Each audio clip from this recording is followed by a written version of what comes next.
कहानी की शुरुआत में एक ऐसे वॉरियर को दिखाया जाता है जिसने लड़ाई जीतने के लिए अपनी स्किन पर 40 किलो का गोल्डन आर्मर सिल दिया और ऐसी तकनीक में महारत हासिल कर ली जिससे बच पाना असंभव है। कहानी की शुरुआत 1861 में होती है। चीन को बाहरी लोगों द्वारा आक्रमण की धमकी दी जाती है, लेकिन लोग उसके सामने सिर नहीं झुकाते और गहनता से वुशु तकनीक की प्रैक्टिस करते हैं, जिससे एक नया वॉरियर उभर कर आता है। ब्लैक सूट पहने हुए एक आदमी को पकड़ लिया जाता है, लेकिन वे जैसे ही उसे मारने वाले होते हैं कई सोल्जर्स उन पर अटैक कर देते हैं। इस वजह से फाइट स्टार्ट होती है। इसे ब्लैक फाइट के नाम से भी जाना जाता है। सोल्जर्स में किसी प्रकार का कोई डर नहीं है। उनके बीच जनरल सू नाम का आदमी भी है जो अपनी बहादुरी और स्किल के लिए मशहूर है। वे प्रिंस को उनसे आजाद कराने में सक्षम हो जाते हैं, इसलिए वे सू को गवर्नर बनाने का वादा करता है। लेकिन सू इस रैंक को युआन को देना चाहता है जो उसकी वाइफ का भाई है, लेकिन प्रिंस इस बात से असहमत हो जाता है और कहता है कि यदि वे गवर्नर की रैंक को एक्सेप्ट नहीं करेगा तो वे युआन को दूर भेज देगा। लेकिन सू को इसमें कोई दिलचस्पी नहीं है। वे वुशु मास्टर बनना चाहता है और सबको मार्शल आर्ट सिखाना चाहता है। इस वजह से युआन को ही गवर्नर बनना चाहिए। उसके बाद सू वहाँ से चला जाता है। अब 5 साल बीत चुके हैं। युआन सू और उसकी फैमिली से मिलना चाहता है जो खुशी से रह रहे हैं, जबकि सू मार्शल आर्ट सीख रहा है। वह अपनी बहन और उसके बेटे फेंग से मिलता है। वह अपने पिता की बातों पर विश्वास नहीं करता कि वे यहाँ बोर हो जाएगा, क्योंकि वास्तव में तो वे यहाँ शो डाउन करने के लिए आया है। युआन को पता चलता है कि बूढ़े आदमी ने उसके असली पिता को मार डाला है, इसलिए झूठ बोलने पर वे उस बूढ़े आदमी को मार डालता है। येंग ये सब देखकर अपने बेटे फेंग के साथ वहाँ से भागने की कोशिश करती है, लेकिन गार्ड्स उसे पकड़कर युआन के पास ले जाते हैं। सू को अपने पिता की मौत की खबर मिलती है और वे तुरंत वहाँ पर आ जाता है, लेकिन वहाँ पर कोई नहीं है, केवल मरे हुए कुछ लोग हैं। एक के बाद एक खंजर उसकी पीठ पर चलते हैं,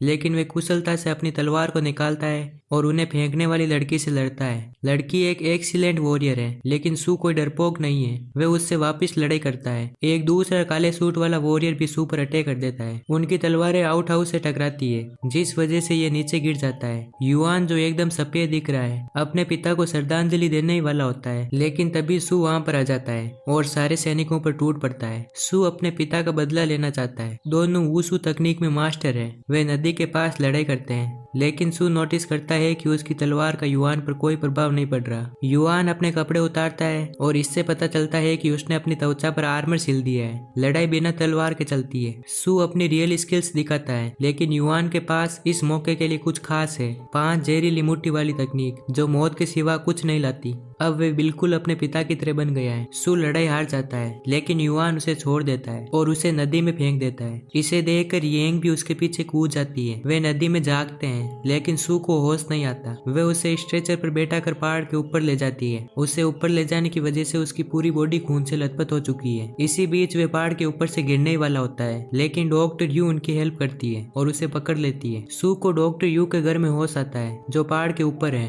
उसके बाद वे दोनों वहीं पर रहकर काम करने लग जाते हैं। येंग बढ़िया शराब बनाती है जिसे यू कस्बे में फ्री में बांटती है और साथ ही गरीबों के लिए दवा भी लाती है। युआन जहरीली मुट्ठी तकनीक से बच गया था, हालांकि यह संभव है क्योंकि बहुत ही कम लोग ऐसे हैं जो इस जहर से बच पाते हैं। उसका राइट हैंड पैरालाइज्ड हो गया है। सू निराश हो जाता है क्योंकि वे एक चावल के कप को भी अपने हाथों से नहीं पकड़ सकता। वे पीड़ित है और शराब पीता रहता है। वे उन तीनों के साथ यू के घर में रहते हैं। बहुत दिनों बाद भी वे सदमे में रहता है और नशे में लीन हो जाता है। येंग कहती है कि वे उसका फिर से जो वे था उसका बनने का इंतजार कर रही है, लेकिन वे अब भी उसकी बात नहीं सुनता। लेकिन फिर अचानक कोई चीज उसे हिट कर जाती है और वे लगातार प्रैक्टिस करना शुरू कर देता है ताकि वे अपनी पुरानी ताकत को वापस प्राप्त कर सके। लेकिन वे एक पॉइंट पर नोटिस करता है कि 2 बूढ़े आदमी उत्तोलन तकनीक का उपयोग करते हुए हवा में चल रहे हैं। वे उसे एक ऐसी जगह पर ले जाते हैं जो मंदिर की तरह दिख रही है, लेकिन ऐसा लगता है जैसे वे सपना देख रहा है। अंधेरे में बूढ़ा आदमी कहता है कि सू को भगवान वुशु को हराना होगा, लेकिन इसमें एक प्रॉब्लम है। उसकी बॉडी तो मजबूत हो गई, लेकिन उसका विश्वास अब भी कमजोर है। सू भगवान वुशु से लड़ाई हार जाता है, लेकिन वे दोबारा फिर से वहीं पर आ जाता है। इस बार वे लाठियों से लड़ते हैं जब तक कि वुशु भगवान उसे नीचे नहीं गिरा देते, और इस तरीके से दिन बीतते चले जाते हैं। अपने विश्वास को फिर से हासिल करने के लिए भगवान वुशु के साथ निरंतर लड़ाई करने के बाद वे घायल होकर घर लौटता है। इसी बीच उसकी फिजिकल हेल्थ में काफी सुधार होता है, लेकिन उसकी मेंटल हेल्थ अब भी वैसी है।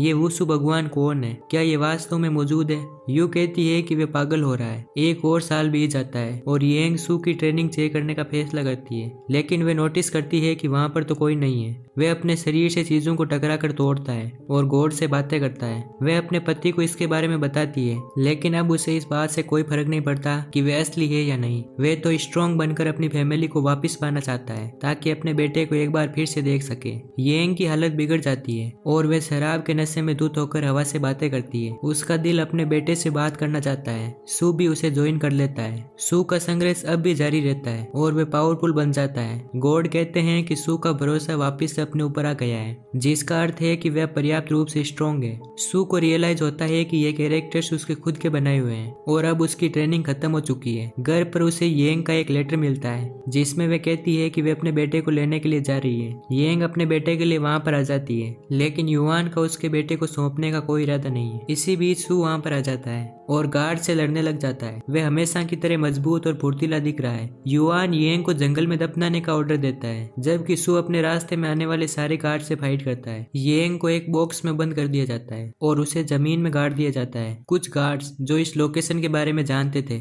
उन्हें युआन ने मार डाला है। सू युआन के बॉडीगार्ड्स को हराकर उस शख्स से लड़ने लगता है जिसे उसने कभी अपना भाई माना था। वे हमेशा की तरह अपनी जहरीली मुट्ठी तकनीक का उपयोग करता है, लेकिन सू पहले से कहीं ज्यादा स्ट्रॉन्ग है और उसके विषैले हाथ उसके शरीर को छू तक नहीं पाते। सू युआन को कुएं में खींच लेता है जहाँ नीचे कई सारे खतरनाक जहरीले सांप है। युआन के साथ उसकी लड़ाई चलती रहती है। वे उसकी बॉडी पर लगे आर्मर के भी टुकड़े टुकड़े कर देता है। सू लोहे की जंजीर को अपनी मुट्ठी में लपेटता है। वे उसके शरीर के आर्मर को बाहर निकाल फेंकता है और उसे नीचे गिरा देता है। उसका बेटा उसे युआन को न छूने के लिए कहता है क्योंकि वे नहीं जानते कि येंग को कहाँ दफनाया गया है। सू जंगल की ओर दौड़ता है। इसी बीच बारिश होने लगती है, जिस वजह से उसे वे बॉक्स दिखाई देता है जिसमें उसकी वाइफ है, लेकिन उसके पास उसे खोदकर निकालने का टाइम नहीं बचा। वे पहले ही मर चुकी है और अब कोई उसे वापस नहीं ला सकता। आगे हम देखते हैं कि सू शराब की लत में पड़ चुका है और अब वे पागल हो चुका है। उसका बेटा उसकी हेल्थ सुधारने की कोशिश करता है, लेकिन अब तो ऐसा लगता है जैसे कोई उसकी हेल्प नहीं कर सकता। सू फॉरेनर्स और चाइनीज के बीच लड़ाई देखता है, लेकिन वे उसमें भाग नहीं लेता। सू एक जगह पर जाता है और शराब पीता है,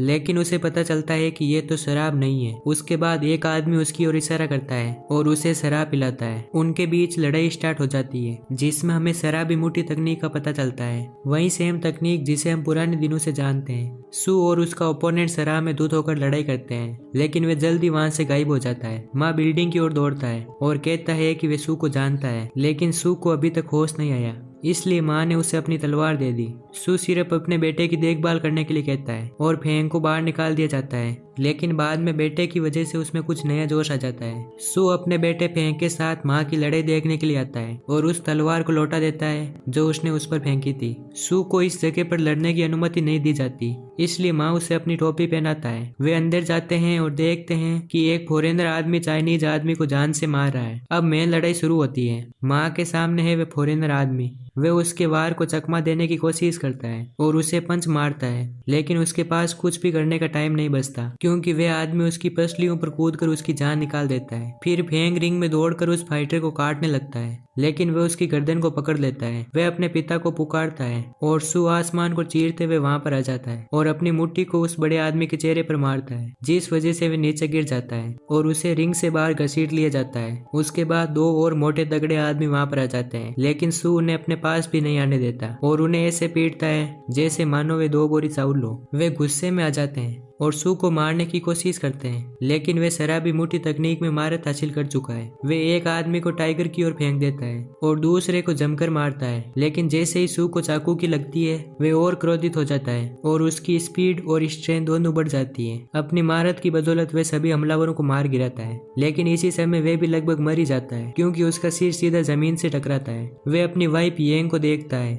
जो उसके पास आती है और उसे उठने के लिए कहती है, उसकी खातिर और अपने बेटे के लिए। वे कहती है कि उसने उसे कभी नहीं छोड़ा और वे हमेशा उसके पास है। सू अचानक होश में आ जाता है और अपने बेटे के साथ वहां से चला जाता है। वे अपनी ट्रेनिंग कंटिन्यू रखता है। वे और उसका बेटा देश भर में मार्शल आर्ट का प्रदर्शन करते हैं और इस तरह इस कहानी का यहीं पर एंड हो जाता है।